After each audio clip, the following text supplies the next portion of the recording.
And hello and welcome to my class guide for The Lord of the Rings Online in 2020. Alright you guys, so the purpose of this particular video is to teach you guys a little bit about the different classes in LOTRO. We're gonna go over them briefly, and by the end of this you should be able to figure out what class and race combination would be best for you to start out your Lord of the Rings Online journey as a brand new player. Let's get right on in this. Alright, so your choices for races that you can play as are man, otherwise known as humans, high elf, dwarf, otherwise known as longbeard dwarves, stout axe dwarves, hobbits, elves, which are the sylvan elves, the lesser ones, or you can also play as a beorning. And your choices for classes are the beorning, which is a race and class simultaneously, the burglar, the captain, the champion, the guardian, the hunter, the lore master, the minstrel, the rune-keeper, and lastly, the warden. Now, one thing that it's very important to understand is that what race you choose to play as in LOTRO completely determines what class you're allowed to play as in LOTRO. For example, this is a human character, and he is a burglar at the moment. However, he cannot play as a beorning, for example, because they're a completely different race. And he can play as a hunter, for example, which is the main ranged class in the game, but he can't be a rune-keeper because rune-keeping is too intensive for humans to handle because it takes many years in order to master. And because of that, only the very long-lived races, namely the elves and dwarves, are able to actually handle that one. And humans can also be warden, of course, and any of these other classes that happen to be highlighted. High elves can be everything except for burglars and beornings, because beornings are a race and class, like I said. The main dwarves that you get in the game that are available right away, even if you're a free player, these guys can be a champion, guardian, hunter, minstrel, or rune-keeper. Stout axe dwarves you have to pay to unlock, and I still have to do that myself. But these guys can also be a burglar, as well as the other classes that the normal dwarves are able to be. So normal dwarves, the longbeards, are not able to be a burglar, but stout axes can be. So if you really want a burglar who happens to be a dwarf, you're gonna have to get a stout axe. Now, as for hobbits, they can be a variety of different classes as well, and they can be a burglar, a guardian, a hunter, a minstrel, or a warden. And the reason that the other ones are locked out to them is because of the fact that they are not really lore-friendly, for example, for a hobbit to be those. Like, for example, you can be a hobbit minstrel, that's great. But you can't be a hobbit rune-keeper because rune-keeping is just too much for hobbits to deal with. And lore mastery isn't exactly something you would think of when you think of hobbits. The elves, the normal elves, these guys can be a champion, guardian, hunter, lore master, minstrel, rune-keeper, or warden.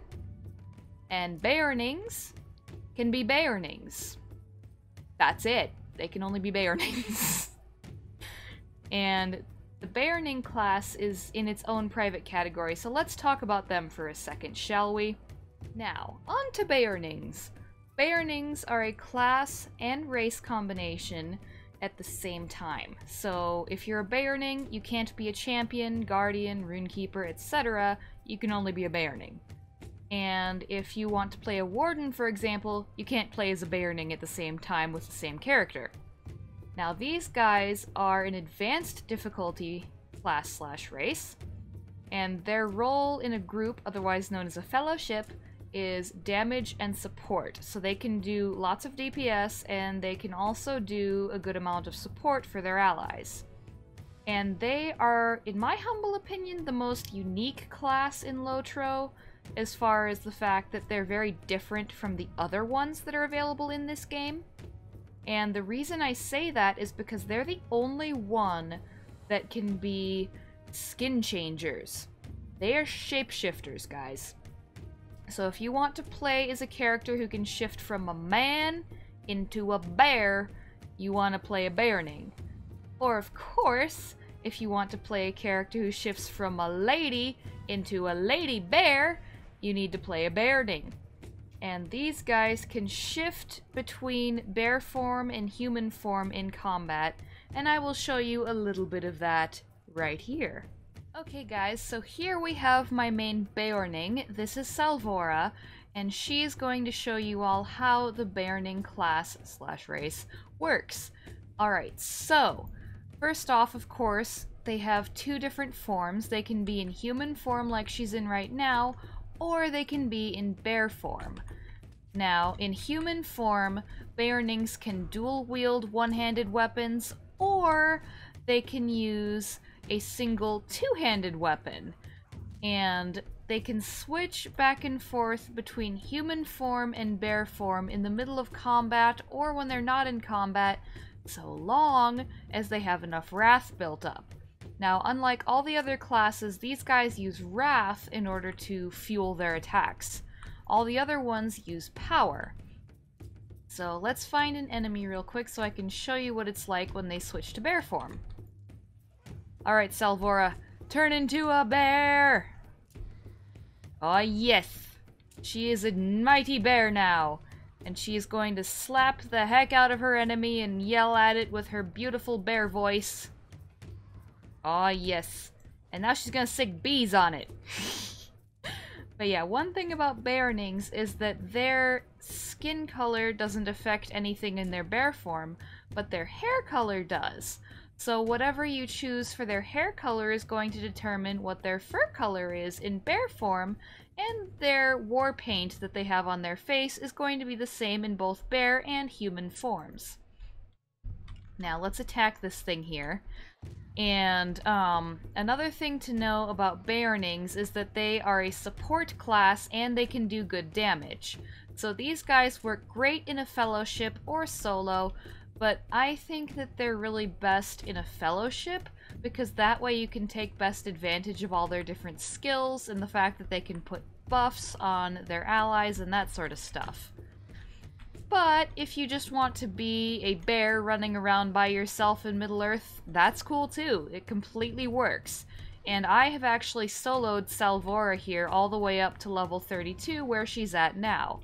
So it really just depends on what you're looking for in your bear. And I am going to switch now to the champion. Alrighty guys, so this is Leindeer and he is my elven champion. He's going to wave to say hello to you all. Now, champions can be any of the races except for hobbits. They can't be hobbits. And as a result of that, a lot of them that I see around are dwarves or elves or occasionally even humans. And the champion is the primary melee DPS class in the game. Now, for those who don't know what that means that they are the main class that does lots of damage up close and personal while wearing their heavy armor, and they use their melee weapons like swords and axes and stuff like that in order to attack their enemies. Champions can use two-handed weapons like Leindeer does, or they can dual-wield one-handed weapons, and that's actually much more commonly done by most champions in LOTRO. But it's really up to you which one you want to do. I personally chose to have Leindeer go ahead and dual wield, well not dual wield actually, but he uses the two-handed weapon. And I chose that because I like the aesthetic of it. That's all there is to it. Champions are very good, especially in the yellow line, at surviving against lots of enemies at once because they deal lots of damage and they deal it quickly. And as you just saw there with those two orcs, may they not rest in peace, but they will fall quickly to his blows because he deals a lot of damage with each blow. Champions, they use fervor for some of their skills, which you can see above the little sword icon that indicates whether he's in combat or not. You need to make sure that you're paying attention to how much fervor you've got in your reservoir, shall we say, in order to make sure that you don't end up trying to use a skill and it just doesn't work for you because it's not available because you don't have enough. and certain skills will replenish fervor, and certain other ones will take up fervor. So you have to learn which ones do which, but apart from that, learning how to play a champion and play one well is pretty simple, and I recommend this class for beginners who are looking for a good experience with a melee class and aren't looking to do the duties of a tank. Now, that being said, let's move on over to the captain. Alright guys, so as you can see, here is Maltharos. He is a high elf, and he is my captain. Now, captains can be either humans or high elves, and they can summon a bannerman, such as Who Am I here, and they are a good class for those who want to play in a fellowship, because they do a lot of screaming, and they also, what I meant to say, was they do a lot of buffing of their allies, and they can heal, and they do a good amount of damage as well, and as a result of that, they can take the aggression of their enemies off of their squishier allies, especially like mages, for example, and they work together with their bannermen to do all sorts of different stuff depending on what the Fellowship needs from them. These guys can either yield a one-handed weapon and a shield, or they can do what Maltharos here is doing, and they can use a large two-handed weapon.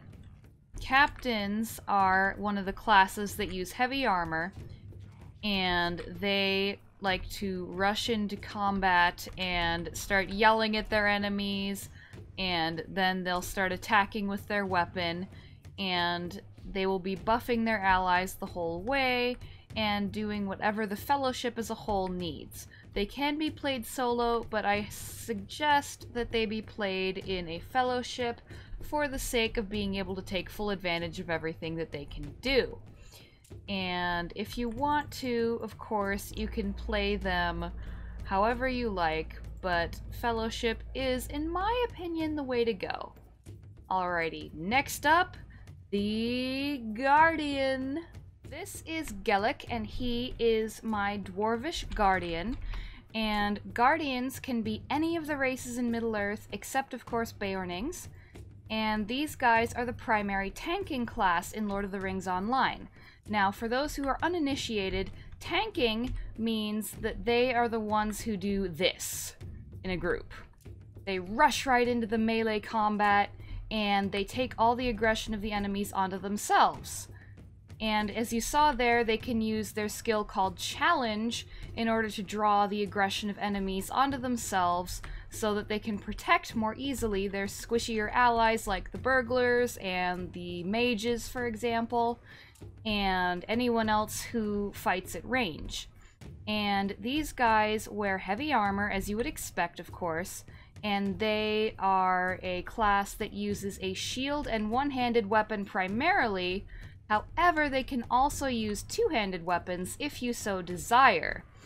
And they are a relatively easy class to learn how to play. You just simply have to remember with them that if you're in a fellowship, you really need to be the one who rushes straight into combat and goes all crazy gung-ho, as you will, and make sure that the aggression of the enemies is on yourself, the Guardian, rather than your squishy allies.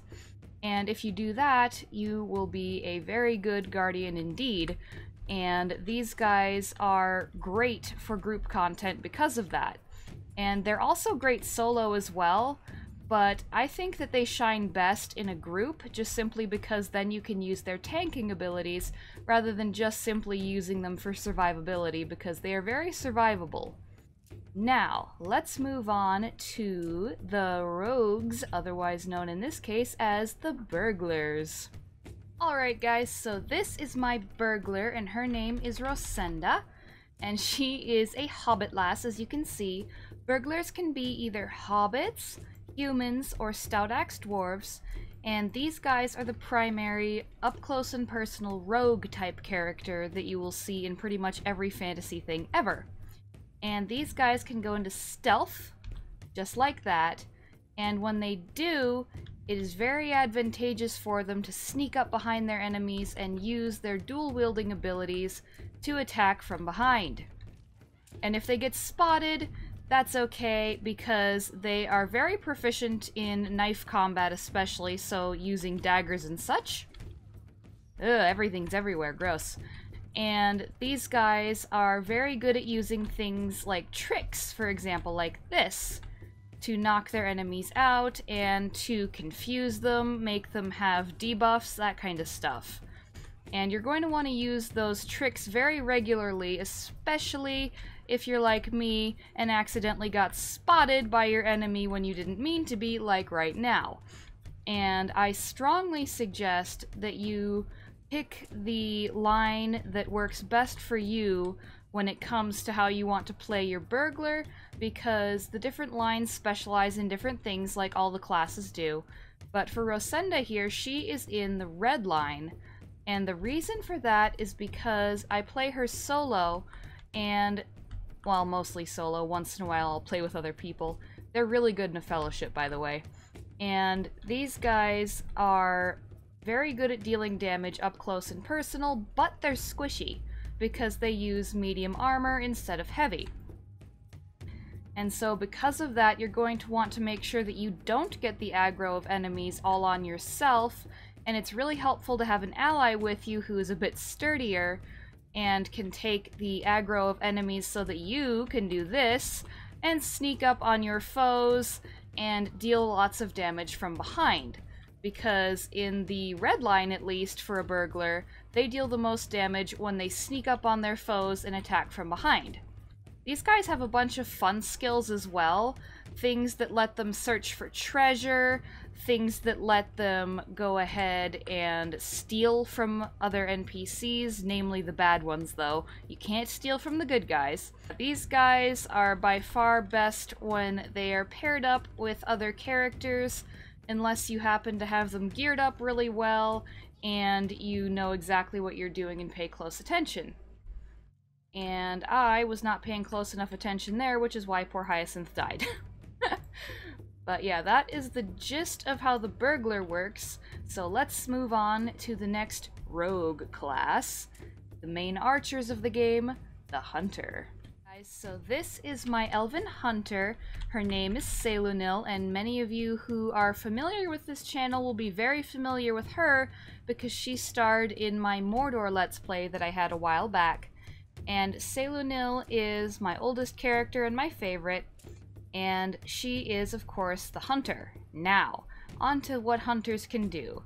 They can do all sorts of fun things, including making campfires like she's showing off right here, and they are the primary ranged class in LOTRO, and because of that they use archery as their main deal, and they use their bow and arrows, which can be lighted with oils, and they can also use a crossbow if they so desire. Now hunters can also use dual wielding of one-handed weapons when they're up close, but it's not recommended to get up close in any situation unless you have no other choice whatsoever. So I highly suggest you stay back away from your enemies when you're playing as a hunter. Now, another thing you need to know with these guys is that they have a bazillion travel skills when you level them up over time, which is lovely. So I really enjoy being able to travel everywhere super easily using the teleports that hunters have. Now, let's show off their archery skills, because these guys are, of course, the main archer. And hunters can also use traps, but in order to make full use of them, you have to be in the yellow trait tree line.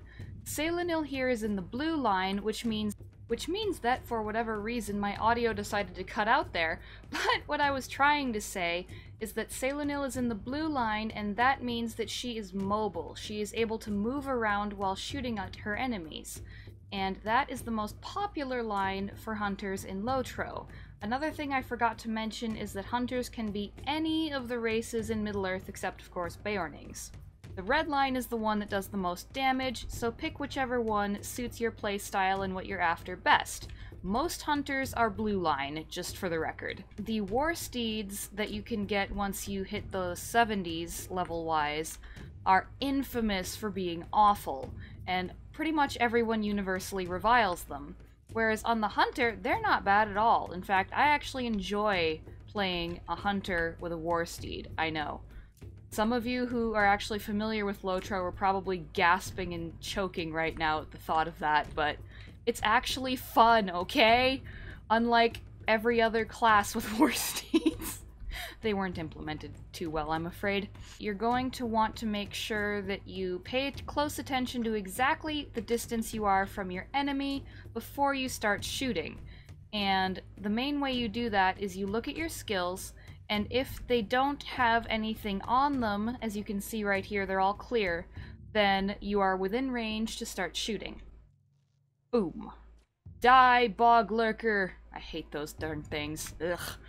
And if you are too far away, as you'll see here, it will have a little red icon right there, which shows that you are not close enough to start combat. So you're going to have to get a little closer in order to unlock it and be able to start fighting. And they wear medium armor, for those who might have been wondering. And the one-handed weapons they use are any one-handed weapons you like, but personally with Salanil, I really like the two swords look, one on each hip. And now it is time to switch over to the next roguelike class. I almost said crass for some reason. The next roguelike class, the Warden. Alright guys, so this is my Warden named Feilowing. She is an elf, and these guys can be elves, high elves, humans, or hobbits. They cannot be dwarves. And the Warden is primarily known for using a spear and shield setup in combat, and as you can see here, she's got both of those. And they also use javelins. Now they use the javelins at range, and they use the spear and shield up close and personal. So they can actually switch between being melee and ranged. I also forgot to mention that Wardens can use other weapons besides the spear, shield, and javelin setup. However, most Wardens are going to want to use the spear, shield, and javelin setup because that's what they're so iconic for using. And this is an advanced class, so make sure that you're up for a challenge if you decide to play a Warden, because you, my friend, are going to have to memorize things, namely gambits. Fortunately, they're pretty easy once you figure out their system, so I wouldn't panic or let that put you off from playing one. For example, here I'm building up a gambit on Feilowing that feeds into a higher level gambit that does even more damage against my enemy. And I prefer playing in melee mode with a Warden just simply because your enemies will almost always come upon you before you manage to finish killing them at range. So I just prefer to just go in melee mode right away, but that's a personal preference deal. Now there are many gambits that you can learn, and you unlock more of them as you level up. Some of them can actually heal you as well, and others are good for buffs and debuffs and that sort of stuff. These guys use medium armor despite being up close and personal with many of their fights because of the fact that they can also be at range. And because of that, they are decent at survivability, but they're very good at it if you play them correctly. So make sure that you're paying attention to your health when you're playing these guys, because you're going to have medium armor protecting you instead of hard armor. And you're going to need to make sure that you're dealing a good amount of damage to your enemies in order to be sure that they die before they can really hurt you at all. Another thing I forgot to mention about the Wardens is that just like the Hunters, they have oils that they can put on their javelins and also I think the spears. And they also have lots of travel skills, but those ones, the Warden themselves can only use them. They can't take other people with them, unlike the Hunter. Like, see, I just threw a javelin there at this guy. And then now that he's up close and personal, I'm going to use some gambits on him. So there's many different ways that you can play your Warden in that regard, and I personally play mine to be as survivable as possible, because I find that the most entertaining and the most fun. But you can play it basically however you want. These guys are really good solo, and they're also good in groups. And they are best, in my opinion, solo, just simply because that way you can focus a lot more of your attention on making sure you're building the correct gambits, versus having to pay really close attention to being an off-tank, and I really enjoy playing a Warden because of the challenge aspect of them. Next up, we have the Lore Master. Alright you guys, so this is my Lore Master, Audia. Now, Lore Masters can be humans, high elves, or elves, and Audia here is a human.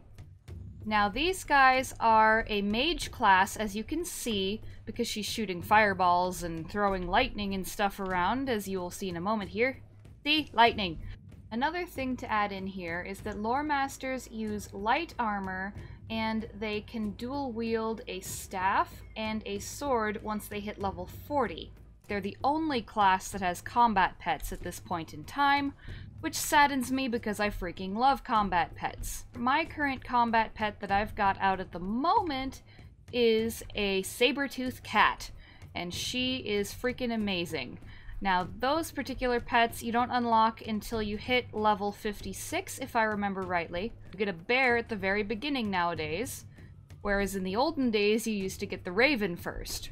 These guys have lots of skills that can be used well in a fellowship, as well as solo, but they can express the full depth of what they're capable of best if you play in a fellowship. And the reason for that is because they can buff and debuff like nobody else. And also, you can set everything on fire! The Lore Masters are considered a more advanced class because of the fact that you have to learn a little bit about which buffs and debuffs are best to use. And also probably because it's a good idea to make sure that you choose wisely which pet you have out, because each individual species that is, has different perks and qualifications and stuff like that in combat. And at the moment, yeah, I have mine set to be aggressive so that she'll attack everything in her path, but you can also set them to be passive, or you can set them to guard you, just like you can with the Captain's Bannerman. Lore Masters have lots of skills that you would assume that they would have.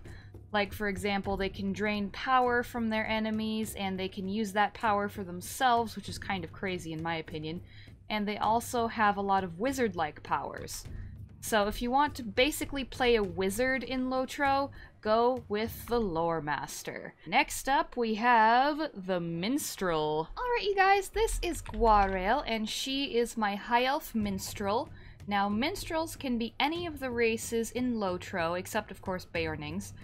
But yeah, you can have a hobbit minstrel, an elvish minstrel, whatever you like. Or a dwarvish minstrel if you're my little brother. That's his main character. Now, minstrels can use instruments as well as their voice in order to take down their foes. Like, for example, see this horrible lurker thing? Yeah, hate these things. So I'm having Guarail here yell at it, and she's playing her flute at it, and somehow playing the flute and yelling at it is going to actually kill the thing. Don't ask me how that logic works, because it's straight up LOTRO logic right there. But I love it, and I am not going to question it. Yeah, minstrels are a very good addition to any fellowship, especially one that needs a healer, because these guys are the primary healer for a lot of fellowships. And minstrels can also do good damage as well, as you're seeing here, but they are most well known for their healing abilities. Alrighty, let me show you guys the healing ability of the minstrel. Just like that. It's real simple, honestly. And now we move on to... yes, the rune-keeper. Alright you guys, so this is LOTRO, and she is my High Elf rune-keeper, who happens to be female. I have a High Elf male rune-keeper as well. But she is currently up here waiting to do damage to her enemies using her rune stones, because these guys use rune stones as their weapon, unlike every other class in the game. And these rune keepers can only be elves, high elves, dwarves, or stout axes. And the reason for that is because rune keeping takes many, many long years of trial and error and lots of experience in order to do it without losing your mind, apparently. And if you can't spend an enormous amount of time on it, like the shorter-lived races can't, then you go crazy and it kills you. Whereas elves and dwarves can handle it. LOTRO here is in the yellow line, which is important to note because that is the whole reason she's able to move while rune keeping. And she is dealing mostly lightning damage because they deal different kinds of elemental damage dependent on which of the trait tree lines they're in. So if you're in the red line, you're doing mostly fire, for example, and in the yellow one here, you're doing lightning damage and are able to move and be mobile while you're shooting things with your lightning powers. The rune-keeper doesn't just do damage though, they're also a very good healer. And I have done quite a bit of healing as a rune-keeper on other characters, and it's very similar to healing as a minstrel, because you have dedicated skills meant to heal your allies and yourself. So you just need to keep track of which ones are which. It's usually pretty easy to tell because the damage skills are generally more red colored or yellow, and the ones that are more related to healing are usually green or sometimes even blue. And because of that, it's really easy to keep track of which ones are which. So I strongly suggest that if you want to play as a sorcerer type character, your best bet in LOTRO is the rune-keeper. So here I actually got hurt, so I'm going to heal myself. And I'm going to put this bubble shield on myself, which is awesome. Oops. Oh, let's put a healing rune out, because you can also summon rune stones as well, which is handy as heck. And you can use those to heal yourself, or you can use them to damage your enemies. Let me pull out one of the ones that you use to damage the foe.